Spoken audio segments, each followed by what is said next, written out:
আসসালামু আলাইকুম everyone, welcome back to my channel Jerin's vibes. বরাবরের মতো এবার ঈদেও আমি নোয়াবি সেমাই বানিয়েছি, কিন্তু এই সেমাইটার ভিডিও কখনোই করা হয়নি। ফার্স্ট টাইম আমি ভিডিও করেছি।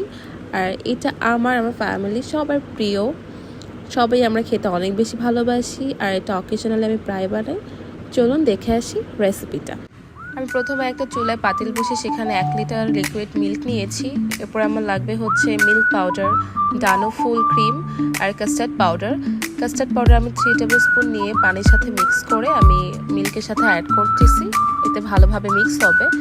এরপর লাগবে হচ্ছে কনডেন্স মিল্ক, এটা আপনাদের টেস্ট অনুযায়ী বাড়িয়ে কমিয়ে নিতে পারেন। আমি এখানে 4 টেবিল স্পুনের মতো অ্যাড করেছি, পরে আরেকটু অ্যাড করেছি লাস্টের দিকে। এরপর ভালো করে এটা মিক্স করে নিব। এরপর লাগবে আমার হচ্ছে ফুল ক্রিম, এটা আমি রাইস স্পুন দিয়ে 2 টেবিল স্পুন নিয়েছি, এতে ভালো একটা টেস্ট আসে আর অনেক থিকনেসটা অনেক সুন্দর হয়।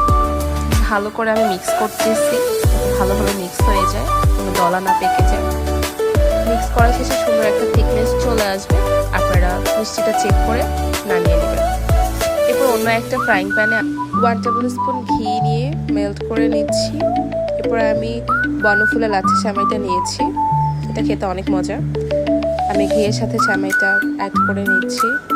এরপর আমি আস্তে আস্তে করে নাড়ছি যাতে ঘিয়ের সাথে সেমাইটা ভালোভাবে মিক্স হয়ে যায়।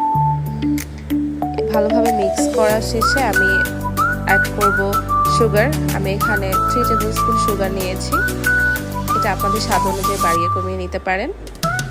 এরপর আমি অ্যাড করব মিল্ক পাউডার।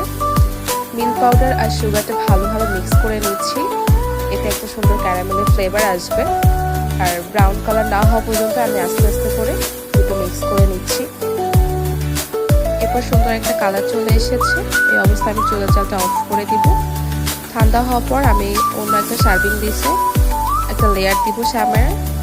লেয়ার শেষে আমি এবার ক্রিমটা অ্যাড করে দিব। অবশ্যই ক্রিমটা ঠান্ডা হতে হবে। ক্রিমটা ভালোভাবে আমি স্প্রেড করে দিচ্ছি। এরপর আবার একটা সেমাইয়ের লেয়ার দিচ্ছি। তো এভাবে করে আমি 2-3টা লেয়ার দিয়েছি। সেমাইয়ের শেষে আমি আবার ক্রিমের লেয়ারটা দেই। তো আমার এই পর্যায়ে অলমোস্ট 3টা লেয়ার হয়ে গিয়েছে, যে দেখতে অনেক বেশি সুন্দর লাগে আর খেতেও তো অনেক বেশি আমি। তো এরপর আমি আবার ক্রিমের লেয়ারটা সুন্দর করে দিচ্ছি। দেওয়া শেষে আমি ফাইনালি উপরে লাস্ট লেয়ারটা দিচ্ছিলাম। তো আমার ছোটো বোন আমাকে এখানে লাস্ট লেয়ারটা দেওয়ার জন্য হেল্প করছে। তো লেয়ার শেষ করে আমি কিছু বাদাম কুচি এর উপর দিয়ে দিব। পিস্তাচিও আর আমন্ড আমি সাইড দিয়ে একটু ডেকোরেশনের জন্য দিয়েছি। এই তো হয়ে গেল আমার স্পেশাল নওয়াবি সেমাই। আর এটা দেখতে যতটা সুন্দর, খেতেও অনেক বেশি মজা। Thank you for watching my video.